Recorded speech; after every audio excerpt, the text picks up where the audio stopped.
Forgot to record. So we will be I was about to say, yeah, we'll be going fast, and I'll make sure that we have practiced enough of past papers before your February, March exam. Is it simple? We good? Can we begin? Okay. Now, the first topic that will start off with unit one, unit two, the first topic of unit two is utility, right? Now, this might be a new word for you, or you might have heard about it, but it's very simple and very, easy to understand. Now, think about this. What we will talk about in this topic is that obviously what is utility, and then how do consumers maximize their utility.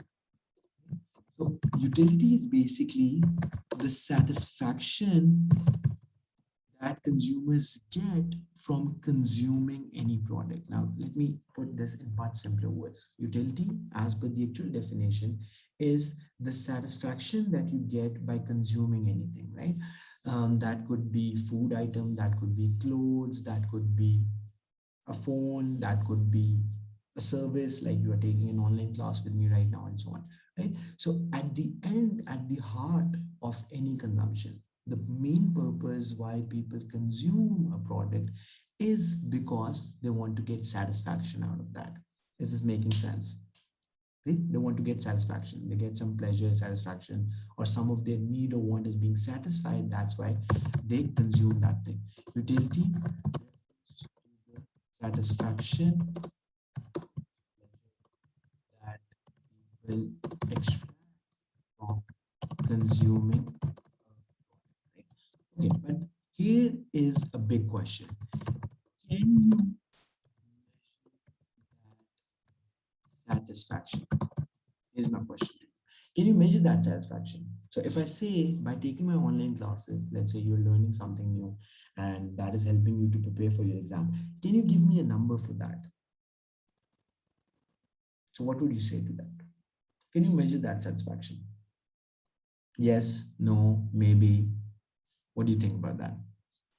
Yes. Okay. Tell me how. How will you measure the satisfaction? So if I say measure your satisfaction that you get when you eat an ice cream, or more simply when you're taking my online class, how can you measure that? Right. By your grades and examination. True. True. Maybe. Maybe. Okay. Forget about it. So that was a simpler, like relatively easier. But how do you measure satisfaction when you eat ice cream or when you go out and eat a good food? How do you measure your satisfaction then? Yeah, can do that. Hmm.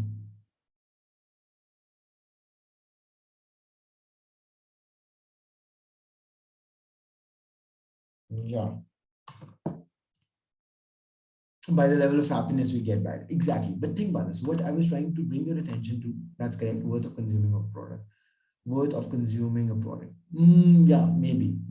Yeah, to some extent, yes. So think about this. Preet, you will definitely look at it. So it's an indirect measure. Now that's a very smart response. That's a very smart response. I like it, right? That you will determine the happiness of a product by how much you are willing to pay. I think that is what you wanted to say. By how much you are willing to pay for something, that will determine your satisfaction. Is that what you wanted to say? So if let's say you're willing to pay more for a certain type of ice cream, that shows that you get more pleasure or more satisfaction by consuming that, right?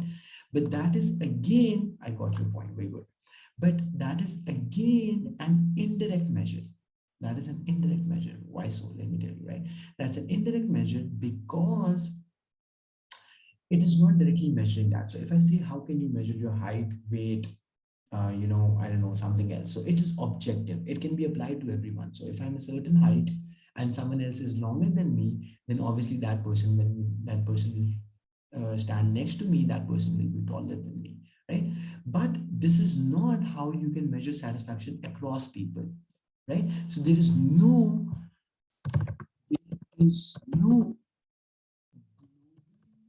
accepted for satisfaction or for utility, right? Are you getting me? So you can't really say that if I get 50 something, 50 something from satisfaction from this product, then it will be the same for everyone. Different people get different satisfaction from different things, right? Are you getting me? Unlike like like height, right? Strength, and so on and so forth, right? Okay. But we can compare the ranking. We can do the ranking, or we can compare between products. Think about this, right? You will agree with me. So if I say, which of the two ice creams do you want to eat? So you tell me one name. If I'm asking you the choice, you can tell me, or if I simply ask you which ice cream or which thing you prefer more. So do you prefer McDonald's more, or KFC, or Pizza Hut, or whichever, right? So you can definitely do the ranking for me. Now, what that actually means, right, that an individual can compare between different products based on the pleasure or satisfaction that she derives from each product. This is making sense or not? However, an individual can compare between different products based on the satisfaction. Compare or rank would be a better word, I would say. Rank between different products based on the satisfaction that he she um, extract from each product, right? Now, let me give you an example. So if I say, do you prefer coffee or tea, right? Can you tell me one name, right? Similarly, if I ask you, do you prefer McDonald's or KFC? You can tell me a name, right? If I ask you, do you prefer Pizza Hut or some other, pizza chain? So you can tell me a name. Now, what we are doing is basically, you will take the name of the brand or the product that you think is much better. That could be for any reason, either because of taste or because of blah, blah, blah. But at the end of the day, it's about the satisfaction that you get from that product. That is what has made you to prefer a certain thing over another thing. Do you agree with me or not? Right? Is making sense? Right? So, Preet, okay, if there are any questions, you already know that in my classes, you can ask a question there and then you don't need to hold back, right? So, let's kind of do a quick recap here and then move forward from here. What is utility? So, this is unit 2. So, the first topic that we're discussing here is utility. Utility is the satisfaction, the pleasure that you get from consuming a product, right? Okay. Now, the ultimate question that we will be looking at is that how can you maximize your pleasure or the satisfaction that you get, right? Okay.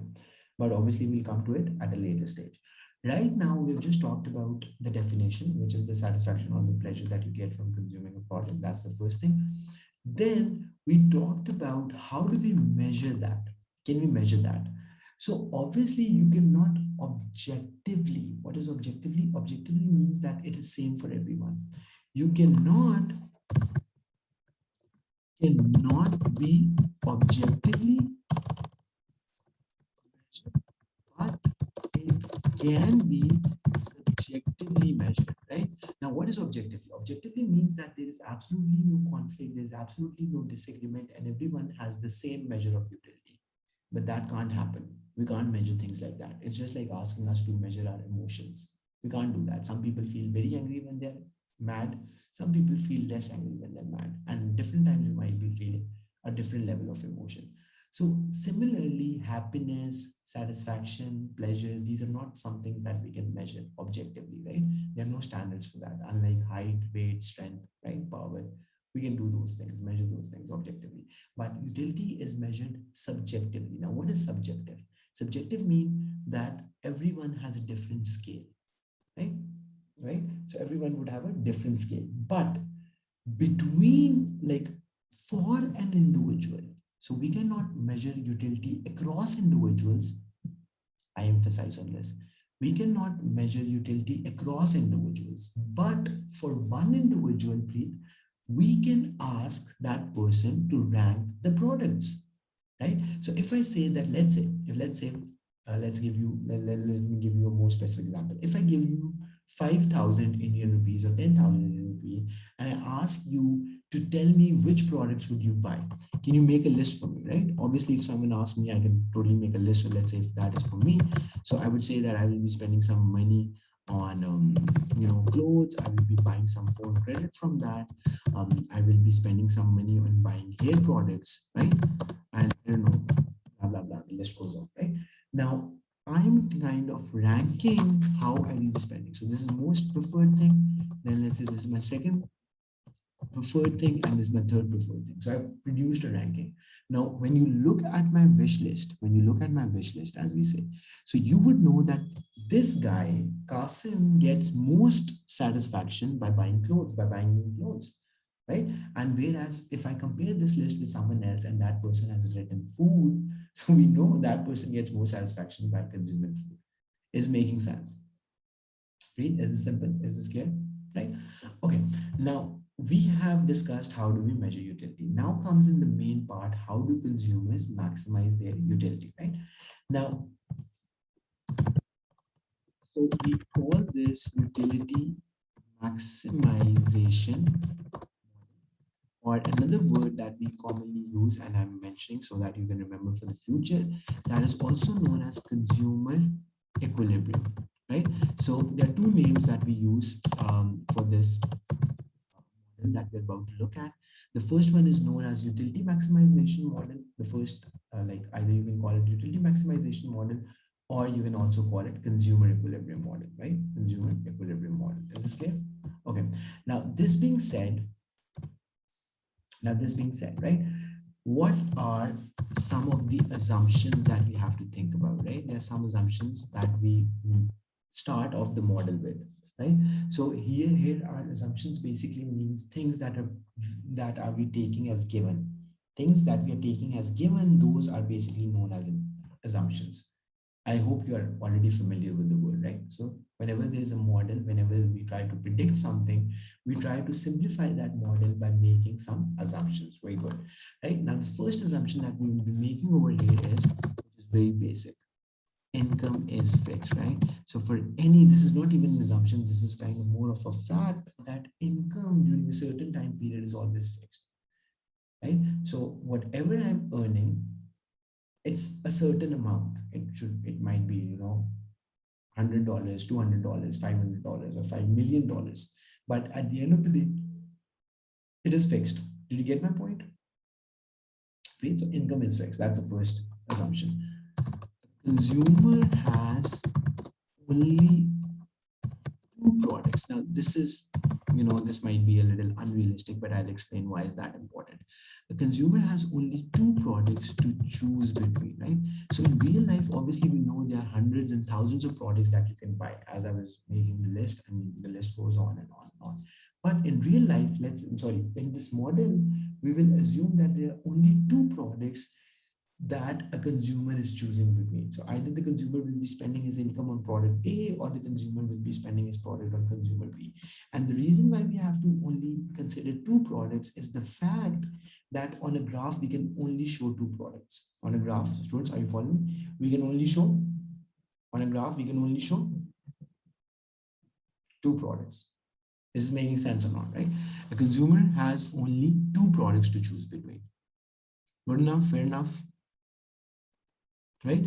Okay, the prices of each of these products is fixed. The price of each of these products is fixed, right? Then, right, a consumer spends all of his income and does not save anything for later. Okay, think about this. So what this assumption 4 means, Preet, are you following all what I'm doing, right? So this assumption 4 is saying that, think about this, if you have to maximize your utility, if you have to maximize your satisfaction, and that is the ultimate goal. What is the ultimate goal of the consumer? So ultimate goal of a consumer is to get as much benefit from the income that they have as much they can, right? So in that case, we're assuming that you're not saving anything for later, you're spending all of your income, right? A consumer spends all of his income and does not save anything for the later. Preet, are you with me? Right? Okay. And very good, perfect. I was just confirming. Income is fixed, right? So what are the assumptions that we've discussed, right? So income is fixed, right? Consumer has only two products to choose between. The price of each of these products is fixed, and consumer spends all of his income and does not save anything for the later. And the objective of consumer, let me write this down, I forgot. The objective of a consumer is always to get better word, maximize is utility from the amount of income. Now think about this. So whenever you get your pocket money, or let's say forget about that, whenever I get my salary, right? So I need to prioritize. I would want to get as much satisfaction from that money as much I can. Therefore, I prioritize. So I know that food is more important. So I'll be spending some money on food. I'll be spending some money on, let's say, other basic items like paying rent or paying, utility bills and all that stuff. But at the end of the day, my goal with anything that I spend my money on, at the end of the day, the ultimate goal, objective is to get as much satisfaction as much I can from the income that is available to me. From the income that is available to me. Is it making sense? Preet? Does it make sense? Right? Okay. Right. So I was just saying, sorry about that. Sorry about that. I didn't realize. So I was saying that at the end of the day, every consumer is trying to maximize his satisfaction, right? So from the, sorry about that, from the available income that a person has, he or she always want to get as much satisfaction as much they can, right? So that is the goal. So that is objective. That's why I've not written it in the assumptions. That is the ultimate goal. And how would you achieve your ultimate goal? When you spend all of your income, when you don't save? Because when you're saving something, this means that you're not consuming right now. If you're not consuming right now, how will you be getting satisfaction out of that?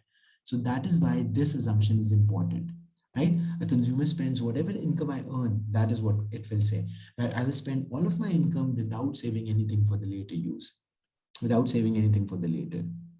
Is making sense? Preet? Right? Okay, now let's try to quickly wrap this up, and then we will try to make the model, because from here onwards things pick up really quick. So we'll do the remaining stuff tomorrow, right? So what we have talked about so far, we have talked about what is utility. Utility is the satisfaction that you get from consuming a product, right? Can we measure satisfaction? The answer to that is no. We cannot objectively measure, but yes, we can subjectively measure. What does subjectively measure means? That for an individual, you can compare between different products. If I ask you KFC or McDonald's, you'll quickly give me an answer. Similarly, if someone asks me this brand or this brand, I can quickly give an answer, right? Because we know on the basis of our experience, on the basis of our feeling, whatever it is, that which product is a better product for us on the basis of whatever, like quality, blah, blah, blah, blah, blah, blah, whatever, right? Long list. Okay, so that is what I've written. Individual can compare or rank between different products based on the satisfaction that he or she gets, right? And I was giving you the example that you make a wish list. Okay, now what is utility maximization model? Utility maximization model will show us, that we'll look at tomorrow, that how a consumer maximizes his utility, how consumer maximizes his utility, right? So, and that is the very objective of the consumer. Objective of the consumer is always to maximize the satisfaction or the utility from available amount of income. Now, why I said available amount of income? Because obviously we know resources are always limited, and that is why we also have an assumption related to that, that income is fixed. So whatever amount you're earning, $10,000, $15,000, $100,000, any amount, but that would be fixed, not more than that. In real life, I said, obviously there are hundreds and thousands of products that you can consume between, but to make it more easy for us to understand and to show it on a graph, we have only two axes. We will assume that there are only two products that a consumer can consume, right? Any two products, ice cream, Coke, apples, chips, whatever, but only two products to consume between. And then the price of these two products is fixed, right? So for time being, the prices are fixed. Whatever the price is, so let's say one McDonald's burger is for $10, then that would be $10, right? And the last assumption, as I was explaining you, that since the consumer wants to get highest satisfaction, highest level of satisfaction, so we will assume that the consumer is not saving anything and instead spending everything. The consumer is not saving anything and the consumer is spending everything. Easy? We good? Right? Are we good with this, students? Any confusion? Anything not clear? Anything you want to ask? Right? Breathe. Is it clear? So we will continue from here. Right, perfect, very good. So tomorrow we'll do the model, and this will, this should not be difficult, but we'll do the model and then move forward. And then we also have extra classes on Saturday and Sunday for the missed class that we have, right? So I'll see you tomorrow then. Take care, Preet. It's getting late. I think it's even later at your place, right? So I'll see you tomorrow. Okay. Take care. Bye. Have a good night.